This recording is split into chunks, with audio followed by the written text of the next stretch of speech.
दोन दिवस एकीकरण समितीच्या कार्यकर्त्यांना मराठी तिकडे असलेल्या आपल्या बांधवांना जे धरपकड सुरू केली आहे पोलिसांनी त्याच्या निषेधार्थ आज राज्यपालाच्या अभिभाषणावरती शिवसेना उद्धव बाळासाहेब ठाकरे यांच्या पक्षाच्या सर्व आमदारांनी बहिष्कार टाकला आहे। असं आहे की मुंबईचा महापौर असताना मी देखील त्या ठिकाणी गेलो होतो।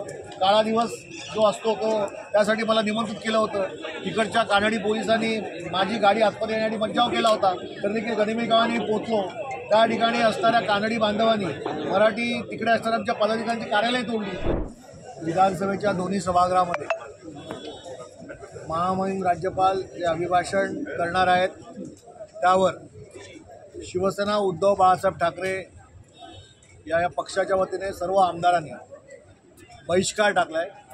त्याचं कारण बेळगाव कारवार सीमा प्रश्नी ज्या पद्धतीने एकीकरण समितीच्या कार्यकर्त्यांना त्या ठिकाणी अटक केली जाते, त्या ठिकाणी सभा घेण्यासाठी परवानगी दिली जाते, कुठेतरी बेळगाव कारवारमध्ये राहणाऱ्या आमच्या सीमावासियांवरती हा मोठा अन्याय आहे।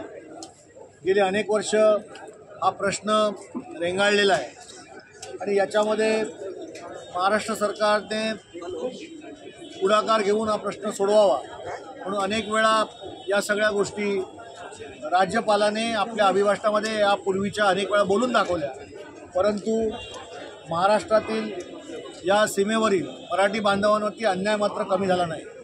आणि म्हणून याचा निषेध म्हणून आज ज्या पद्धतीने कर्नाटकी सरकार हे सीमावासियांवरती अन्याय करते, मराठी माणसाची गळचेपी करते आणि त्या ठिकाणी एकीकरण समितीला सभा घेण्यासाठी मज्जाव करते आणि 2 दिवस एकीकरण समितीच्या कार्यकर्त्यांना मराठी तिकडे असलेल्या आपल्या बांधवांना जे धरपकड सुरू केली आहे पोलिसांनी त्याच्या निषेधार्थ आज राज्यपालाच्या अभिभाषणावरती शिवसेना उद्धव बाळासाहेब ठाकरे यांच्या पक्षाच्या सर्व आमदारांनी बहिष्कार टाकला आहे। त्यानंतर होणाऱ्या विधानसभेच्या सभागृहामध्ये रतन टाटा यांचा जो शोक प्रस्ताव आहे याच्यामध्ये मात्र आम्ही सर्वजण सहभागी होणार आहोत।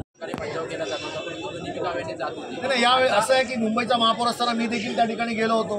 काळा दिवस जो असतो तो त्यासाठी मला निमंत्रित केलं होतं।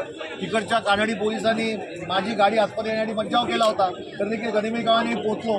त्या ठिकाणी असणाऱ्या कानडी बांधवांनी मराठी तिकडे असणाऱ्या आमच्या पदाधिकाऱ्यांची कार्यालय तोडली, डोकं फोडली, रक्तपात केला, तरी देखील शिवसेना प्रमुखांचा निर्धार असलेला शिवसैनिक म्हणून ही परंपरा कायम ठेवून त्या ठिकाणी सभा घेतली आणि पुन्हा मी महाराष्ट्रात आलो। त्यामुळे शिवसेना हे काही नवीन नाही आहे, निश्चित होईल। गरज पडल्यास पूर्ण शिवसेना बेळगाव कारवारमध्ये जाऊन या मराठी माणसाच्या पाठीमागे खंबीरपणे उभी